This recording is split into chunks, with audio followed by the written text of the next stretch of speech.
पटवर्धन म्हणजेच माधव ज्युलियन. माधव त्र्यंबक पटवर्धन यांचा जन्म 1837 साली महाराष्ट्रातील सांगली जिल्ह्यात येथे झाला. ते समाजातील वाईट प्रथा आणि अंधश्रद्धांच्या विरोधात होते. पटवर्धन हे एक गाढ वाचनशील व्यक्तिमत्व होते. त्यांनी मराठी साहित्याचा मोठा अभ्यास केला होता.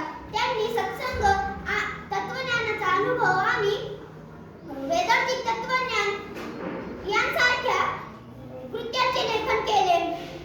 त्यांनी मराठी भाषेत तत्वज्ञान सोप्या शब्दात मांडले. धर्म आणि